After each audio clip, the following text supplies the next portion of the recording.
하멜 표류기 핸드릭 하멜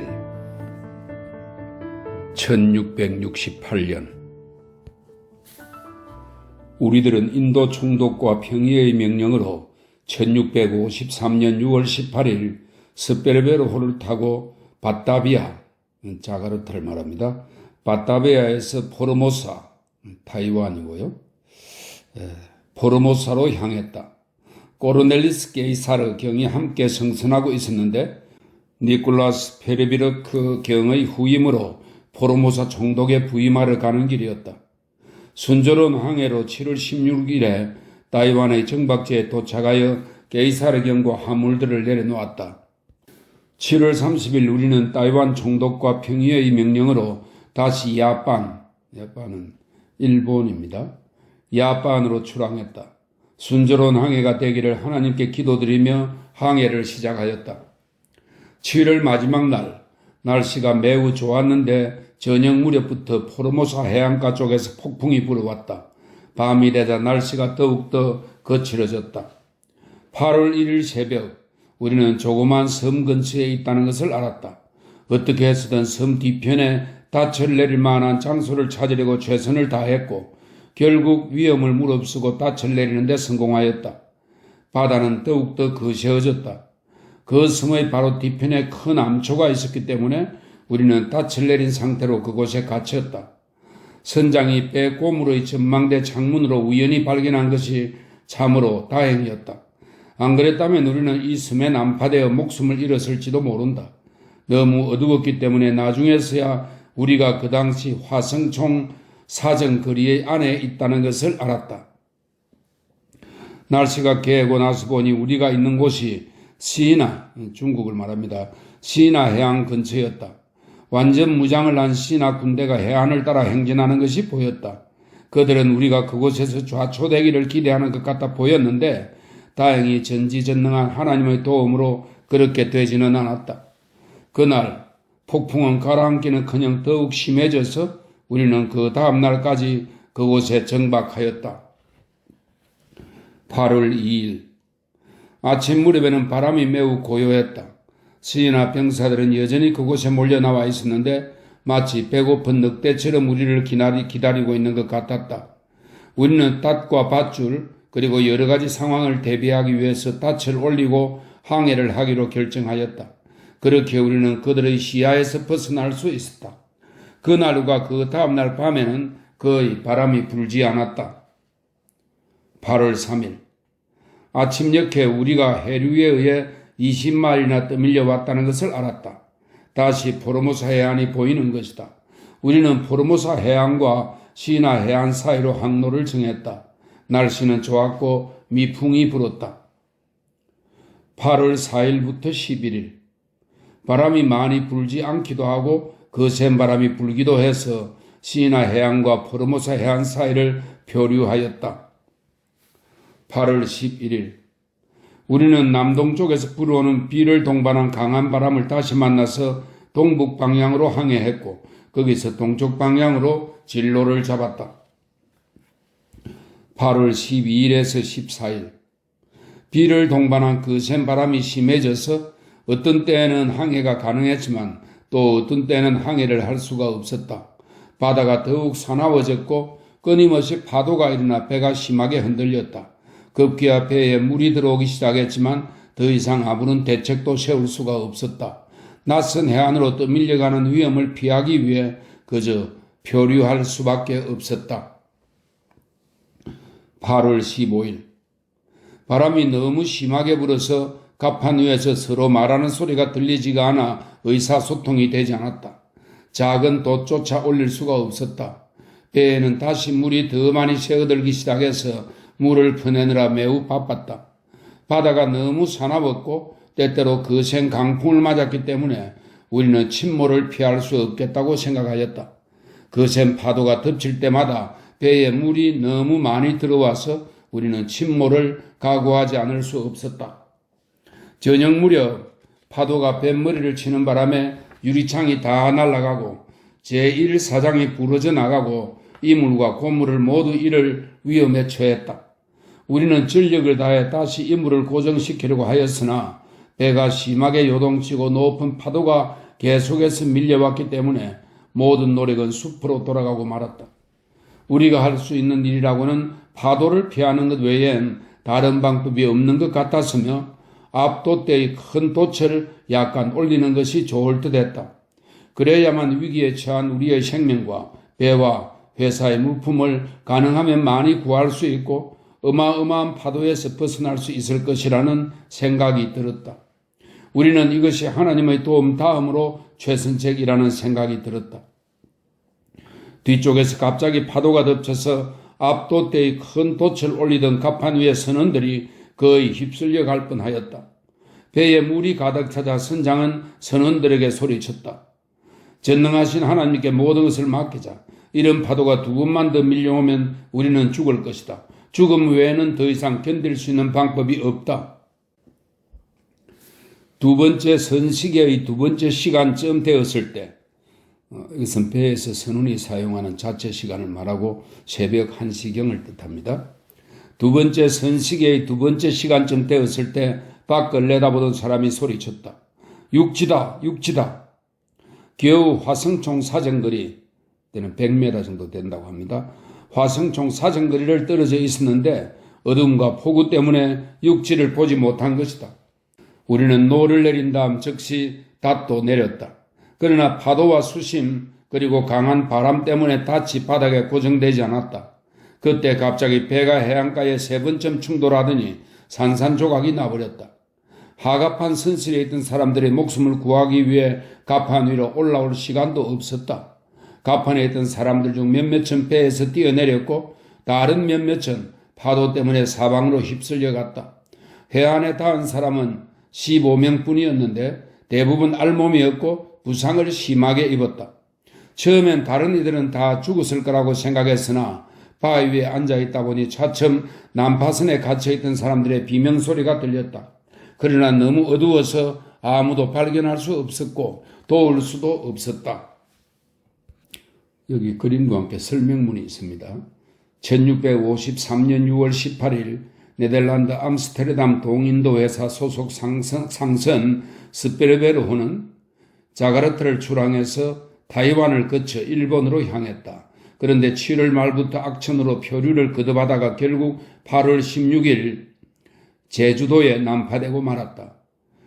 64명의 선원 중 36명만 살아남았는데 거기에 23살의 청년 핸드릭 하멜도 끼어 있었다. 설명입니다. 8월 16일 아침녘 몸을 조금이라도 움직일 수 있는 사람들은 다른 생존자가 있는지 찾아보려고 해안가로 갔다. 여기저기에서 사람들이 나타났다. 난파에서 살아남은 사람은 36명이었는데 앞에서 언급했듯이 대부분 부상 정도가 심하였다. 우리는 난파선을 조사하다가 큰 갑판보 사이에 끼어있는 사람을 발견하고 곧바로 끄집어냈다. 그러나 그는 갑판보에 끼어 몸이 납작해져 있었기 때문에 3시간 후 죽고 말았다. 15분도 채 되지 않는 사이에 그렇게 아름답던 배가 난파선으로 변하고 선원 64명 중 단 36명만이 살아남았으니 우리는 매우 낙담해서 서로를 쳐다보았다. 우리는 이번에는 파도에 떠밀려온 시신이 있는지 살펴보기 위해 해안을 수색하였다. 해안가에서 10 내지 12바덴, 이것은 길이의 단위입니다. 영어의 파톰에 해당하고 1바뎀은 약 3m 정도라고 합니다. 그러니까 본문에서는 20m 떨어져 있다는 뜻입니다. 해안가에서 10 내지 12바뎀쯤 떨어진 곳에 암스테르담 출신 성장인 레니어 에어베르스가 한 팔을 머리 아래로 하고 죽어있는 것을 발견하였다. 우리는 여기저기서 죽어서 흩어져 있는 다른 선원들 6, 7명의 시신과 함께 그를 곧바로 묻어주었다. 우리는 또한 파도에 떠밀려온 생필품들도 찾아보았다. 왜냐하면 악천후 때문에 요리사가 요리를 할 수가 없어서 지난 2, 3일 동안 우리는 거의 아무것도 먹지 못했기 때문이었다.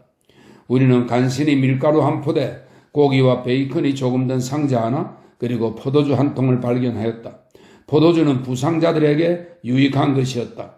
그 순간 우리에게 가장 절실한 것은 불이었다. 사람들이 전혀 보이지 않아서 우리는 그곳이 무인도라고 생각하였다. 정오 무렵 비바람이 잦아들었다. 우리가 비를 피할 수 있도록 돛을 몇 개 이용하여 텐트를 만들었다. 8월 17일 우리는 맥이 빠진 채로 모여 앉아 사람들이 있는지 주위를 둘러보았다. 우리는 야반, 즉 일본 사람이 나타나기를 바랐는데 야반 사람들이라면 우리를 고향으로 보내줄 수 있기 때문이었다. 우리는 다른 해결책을 찾을 수 없었다. 왜냐하면 함선과 옆에 있는 작은 나룻배는 이미 산산조각이 나서 더 이상 그 배를 타고 항해를 할 수 없었기 때문이었다. 정오가 조금 안 되어 텐트에서 대포 사정거리쯤 떨어진 곳에, 이건 200~300m를 말합니다. 대포 사정거리쯤 떨어진 곳에서 한 사람을 발견하였다.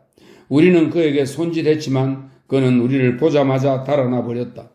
정오가 조금 지난 후 우리가 머무는 텐트에서 화성총 사정거리만큼 떨어진 곳까지 세 사람이 다가왔다. 그러나 그들은 우리가 하는 행동과 손짓을 이해하지 못하는 것 같았다. 결국 우리 일행 중 한 명이 용기를 내어 그들에게 총을 겨누고 다가가서 마침내 우리가 절실히 필요로 하던 불을 얻었다. 그들은 시나, 중국, 시나식 의상을 입었지만 말총으로 만든 모자를 쓰고 있었다. 우리는 혹시 우리가 해적이나 추방된 시나인들이 거주하는 곳에 난파된 게 아닌지 무척 두려웠다. 저녁 무렵 무장한 사람들 100여 명이 텐트로 다가왔다. 그들은 우리 인원수를 세고는 밤새 텐트 주위에서 우리를 감시하였다. 8월 18일 아침부터 우리는 더 큰 텐트를 만드느라 바빴다. 정오 무렵 1,000 내지 2,000명에 이르는 기병들과 병사들이 우리 주위로 다가왔다. 그들은 텐트 주위에 군사들을 배치하였다. 그런 후 서기는 회계사의 업무를 담당하며 장교급이고 하멜도 서기였다고 합니다. 그런 후 서기, 1등 항해사, 2등 갑판장, 사완을 텐트에서 끌어내 화성총 사정거리에 떨어져 있던 지휘관에게 데려갔다. 그들의 목에 쇠사슬을 감았는데 쇠사슬 아래 큰 종이 매달려 있었다. 마치 네덜란드에서 양의 목에 매다는 종과 비슷한 것이었다. 그들이 얼굴을 바닥으로 향한 엎드린 자세로 사령관 앞에 내팽개졌다. 그러자 병사들이 병력 같은 큰 소리로 내질렀다. 텐트 안에 남아있던 우리 동료들은 그 장면과 소리를 듣고선 서로에게 다음과 같이 말했다. 상급 선원들이 우리보다 먼저 끌려갔으니 우리도 곧 끌려갈 것이다. 그들은 잠시 후에 우리들도 끌고 가서 무릎을 꿇으라고 했다. 지휘관이 우리에게 몇 가지 질문을 하였으나 우리는 그의 말을 알아들을 수가 없었다. 우리는 손짓발짓으로 야판, 즉 일본에 있는 나가사키를 말합니다. 나가사키로 가고 싶다고 이야기했지만 다 허사였다. 서로 의사소통이 전혀 되지 않았기 때문이었다. 당시 그들은 야판을 외나라 혹은 이어뽕으로 불렀기 때문에 야판이라는 말을 알아듣지 못하였다. 지휘관은 우리에게 독한 술입니다. 지휘관은 우리에게 아락을 한 잔씩 따라주게 하고서는 우리를 텐트로 되돌려 보냈다. 우리를 호위하던 군사들이 우리 텐트에 먹을 것이 있는지 확인하려 했으나 우리가 가진 것이 위에서 언급한 고기와 베이컨 뿐이라는 것을 알고 곧장 이것을 지휘관에게 보고하였다. 그리고 1시간쯤 후에 우리에게 쌀죽을 조금 가져다 주었다. 우리가 너무 굶주렸기 때문에 먹을 것을 갑자기 많이 주면 탈이 날 수 있다고 생각한 모양이었다. 정오가 지나자 그들이 각자 손에 밧줄을 들고 나타났다. 우리는 그것을 보고 겁에 질렸다. 우리를 밧줄로 단단히 묶어 죽이려는 줄 알았기 때문이었다. 그러나 그들은 해안가에서 여전히 쓸만한 물품들을 건져 올리느라 큰 소리로 떠들어대면서 남파선 쪽으로 걸어갔다. 저녁 무렵 그들은 다시 우리에게 밥을 조금 가져다 주었다. 그날 오후 1등 항해사가 위도를 측정해보고 우리가 북위 33도 32분에 위치한 구엘파르츠, 즉 제주섬에 있다는 것을 알아냈다. 8월 19일 그들은 표류물들을 육지로 옮기고 햇빛에 말리기 위해 바삐 움직였으며 쇠붙이가 있는 목재를 불에 태우느라 분주하였다. 상급 선원들이 지휘관과 그곳에 함께 와있던 제독에게 다가가서 망원경을 주었다. 여기서의 제독은 당시의 제주목 판관 노정을 말합니다. 제독에게 다가가서 망원경을 주었다. 그들은 포도주와 바이텀에서 발견한 회사의 은술잔도 함께 가지고 갔다. 그들은 포도주 맛을 보더니 맛있었던지 아주 많이 마셨고 대단히 행복해하며 우리의 상급 선원들에게 깊은 우호감을 나타냈으며 은술잔도 되돌려 주었다. 여기 또 설명이 있습니다. 우리는 난파된 곳이 일본이어서 고향에 돌아갈 수 있기를 바랐지만 낯선 자들의 군대가 몰려와서 우리를 애워쌌다. 쇠사슬로 묶여 말이 전혀 통하지 않는 사령관 앞에 끌려가니 눈앞이 캄캄했는데 그들은 우리에게 음식을 주었다. 게다가 너희의 소유물은 돌려주겠다는 선의의 표시로 짐을 봉인하고 가죽과 철물 등을 슬쩍 훔친 지역민들을 호되게 벌하는 모습까지 보여주었다. 8월 20일 그들은 쇠붙이를 얻기 위해 난파선과 나머지 목재들을 불태웠다. 그런데 갑자기 화약이 장전되어 있던 대포 탄알 2개가 터졌다.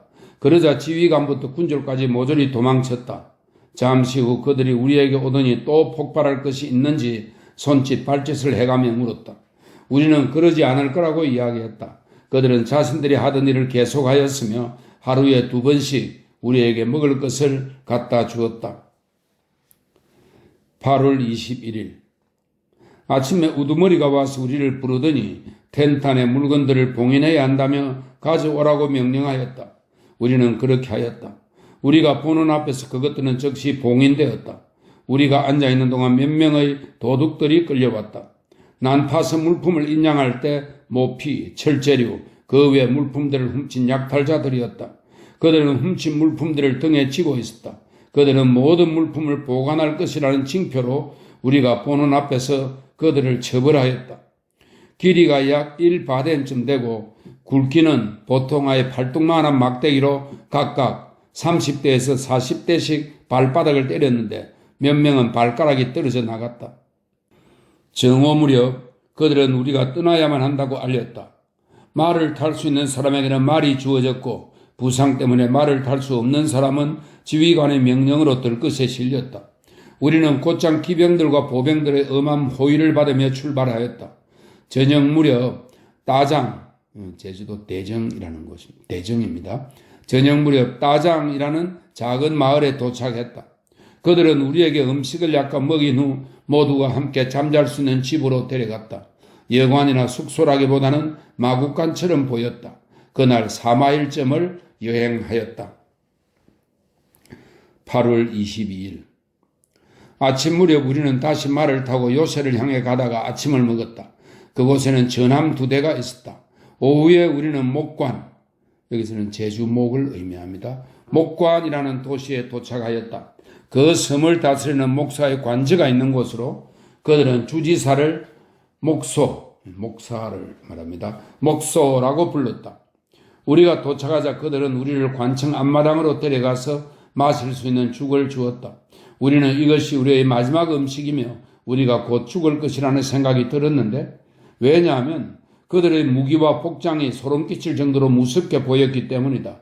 무장한 병사들이 약 3,000명쯤 시나 혹은 야반, 중국이나 일본, 시나 혹은 야반식 의상을 입고 서 있었는데 이전에 전혀 보지도 듣지도 못한 이들이었다. 서기를 포함해서 전에 차출되었던 4사람이 이전과 똑같은 방식으로 목사 앞으로 끌려가서 땅을 보며 꿇어앉았다. 잠시 후 목사가 우리를 관아의 큰 마루 위로 올라오라는 듯이 고함치며 손짓을 하였다. 그가 마치 왕처럼 그곳에 앉아서 우리에게 말하는데 어디에서 왔으며 어디로 가려고 하는지 묻는 것 같았다. 우리는 예전처럼 손짓과 발짓을 해가며 야반에 있는 나가사키, 즉 나가사키로 가고자 한다고 말했다. 그는 고개를 끄덕이며 알았다는 듯한 표정을 지었다. 우리도 그 4사람과 동일한 방법으로 목사 앞으로 끌려가서 신문을 받았다. 우리는 가능한 모든 수단을 이용하여 우리의 뜻을 전하려 노력하였다. 그러나 우리는 여전히 서로의 말을 이해할 수 없었다. 그는 우리 모두를 어떤 집으로 가게 하였는데 왕의 숙부가 유배되어, 이거는 광해군을 가리킵니다. 왕의 숙부가 유배되어 숨질 때까지 평생을 지낸 곳이었다. 그가 이곳에 유배된 이유는 왕의 자리를 찬탈하려다가 왕가에서 쫓겨난 것이었다. 목사는 우리가 머무는 곳을 삼엄하게 경계하였고 우리에게 매일 4분의 3 까떼이, 그래서 무게의 단위입니다. 1갓데이는 625g이기 때문에 여기서 4분의 3갓데이는 대략 470g입니다. 약 4분의 3갓데이의 쌀과 그 정도의 밀가루를 지급하였다. 그러나 반찬은 거의 지급되지 않았으며 그나마 바른 것도 먹기가 힘들었다. 그래서 우리는 식사를 할 때 반찬 없이 소금만 곁들여서 먹었고 약간의 물을 타서 마셨다. 나중에 알게 된 사실이지만 목사는 선하고 이해심 있는 사람이었다. 70살 정도의 그는 시오르, 서울을 말합니다. 시오르 출신이었고 조정에서도 상당한 신망을 받고 있었다. 그는 왕에게 우리를 어떻게 처리할 것인가에 대한 명령을 받기 위해 서신을 보내겠다고 했다. 그곳에서 신속한 왕의 대답을 기대하기는 힘들었다. 왜냐하면 바닷길로 12 내지 13마일을 가서 육로로 다시 70마일쯤 가야 했기 때문이었다. 그래서 우리는 목사에게 이따금씩 약간의 육류와 다른 반찬을 줄 수 있는지를 알아보았다. 더 이상 소금과 쌀만으로는 지탱하기 힘들었기 때문이었다. 또한 우리는 가끔씩 외출할 수 있도록 허락해달라고 요청했는데 몸을 씻고 옷가지를 빨기 위해서였다. 그러자 그는 매일 교대로 6명씩 외출할 수 있게 허락했으며 반찬도 지급했다. 그는 우리에 관한 것들을 그들의 언어로 질문하고 기록하기 위해 우리를 자주 불렀다. 그렇게 함으로써 우리는 서로에 대해 알게 되었고 비록 매우 서툰 말이었지만 서로 대화할 수 있었다. 목사는 간간히 향령과 오락도 베풀어주며 우리가 더 이상 슬픔을 느끼지 않게 위로했고 왕의 서신이 도착하는 대로 우리를 야판 즉 일본으로 되돌려 보낼 것이라는 말로 매일 우리에게 용기를 주었으며 부상자들을 치료해 주었다. 이교도들은 기독교인들이 부끄러워할 정도로 우리를 극진히 대해 주었다. 10월 29일 정오가 조금 지났을 때 목사가 서기와 1등 항해사와 하급 선의를 불렀다. 하급 선의는 상급 선의를 도와서 선원들의 건강을 보살피는 의사 역할인데 실은 이발부터 자질구레한 심부름까지 또 맡는 그런 직책이라고 합니다. 하급 선의를 불렀다. 우리가 목사에게 가자 붉은 수염을 길게 기른 사람이 같이 있었다.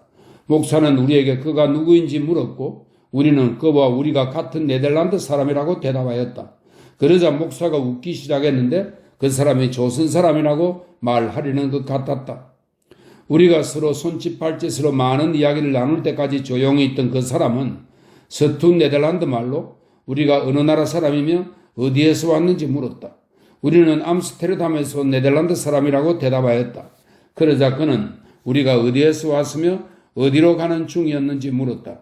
그래서 우리는 대만에서 출발하여 일본으로 가는 중이었지만 전능하신 하나님이 우리의 항해를 막았다고 대답하였다. 5일간 계속된 폭풍으로 이 섬에 표류하게 되었고 지금은 관대한 조처를 기대하고 있다고 말했다. 우리는 그에게 이름이 무엇이며 어느 나라 사람이며 어떻게 이곳에 오게 되었는지를 물었다. 그러자 그가 대답하기를 이름이 얀스 벨트프레이, 박연이라는 이름입니다.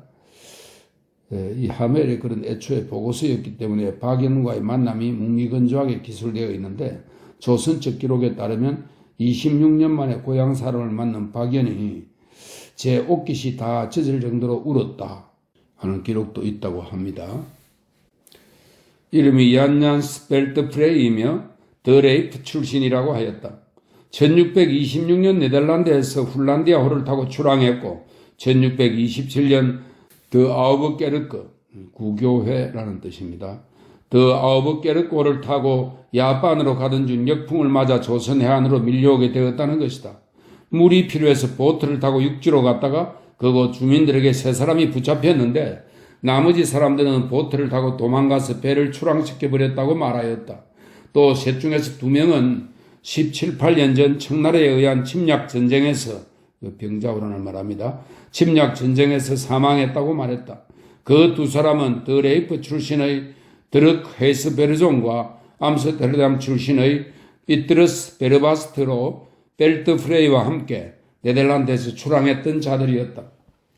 우리 일행은 또 그에게 어디에 살고 있으며 무엇을 하고 이 섬에 왜 왔는지 물었다. 벨트프레이가 대답하기를 시오르 즉 서울에 살면서 왕으로부터 상당한 양의 식량과 의복을 받고 있고 우리가 어느 나라 사람이며 어떻게 이곳에 오게 되었는지를 조사하라고 보내줬다고 말하였다. 또한 그는 자신도 여러 차례 왕에게 일본으로 보내줄 것을 청하였으나 왕이 그렇게 할 수 없다고 말하였다는 것도 알려주었다. 왕은 우리가 세라면 일본으로 날아갈 수 있지만 어떠한 외국인도 이 땅에서 내보낼 수 없다고 말하였고, 그러니까 왕이 내려주는 돈과 의복으로 살며 이 땅에서 생을 마감하게 될 것이라고 말했다. 그는 우리에게 그것을 자랑하려는 것 같았다. 그는 우리가 왕 앞에 가더라도 기대할 것이 전혀 없다는 말도 덧붙였다. 그래서 우리는 통력을 구했다는 기쁨이 곧바로 슬픔으로 바뀌었다.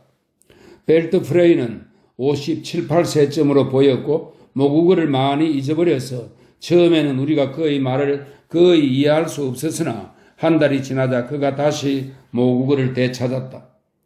목사의 명령으로 앞서 일어났던 일들은 자세히 기록되었고 벨트 프레이가 그것을 통역하여 우리에게 읽어주었다. 이 문서는 다음 순풍이 불 때 조정으로 보낼 것이라고 했다. 목사는 답신이 첫 배로 도착할 예정이라고 매일 우리에게 이야기하면서 용기를 주었다. 우리는 그 답신이 우리가 일본으로 떠나도 좋다는 내용이기를 바랐고 그것에 우리의 운명을 맡길 수밖에 없었다. 그는 우리가 어떻게 지내고 있는지 살피려고 벨트 프레이와 상급 감독관을 매일 우리에게 보냈다. 12월 초 전임 목사의 3년 임기가 끝났기 때문에 새로운 목사가 부임하였다. 이 일로 우리는 매우 낙담했다. 왜냐하면 새로운 목사의 부임이 새로운 법을 의미하지는 않을지 걱정이 되었기 때문이었다. 이 걱정은 현실이 되었다. 날씨가 추워지기 시작하지만 우리는 입을 옷을 거의 가지고 있지 않았는데 전임 목사가 우리 모두에게 만들어 나누어준 가죽으로 만든 양말 한 켤레와 신발로 추위를 견딜 수 있었다. 또한 그는 압수했던 책들도, 이 책은 이 항해 일지를 말합니다. 그는 압수했던 책들도 우리에게 돌려주었으며 겨울을 보낼 수 있도록 큰 통 가득히 기름을 갖다 주었다. 송별련에서 그는 우리를 융숭하게 대접했으며 벨트 프레이에게 통역을 시켜서 우리를 야반으로 보내주지 못한 점과 본토로 같이 가지 못하는 점에 대해 매우 유감스럽다고 말하였다. 우리는 그가 떠나는 것에 대해 너무 슬퍼할 필요가 없었다. 왜냐하면 그가 말하기를 조정에 가는 즉시 우리를 석방시키거나 가능한 한 빨리 조정으로 부르기 위해 최선을 다할 것이라고 하였기 때문이었다. 우리는 그가 베풀어준 호의에 대해 감사를 표하였다.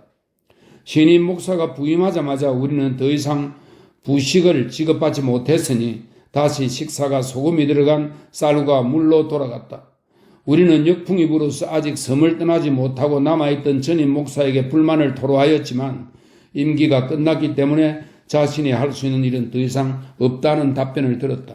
그러나 그는 우리의 불만을 없애기 위해서 신임 목사에게 서신을 보냈고 우리는 그가 섬에 있는 동안 몇 가지 새로운 부식을 제공받을 수 있었다. 1653년은 여기까지입니다.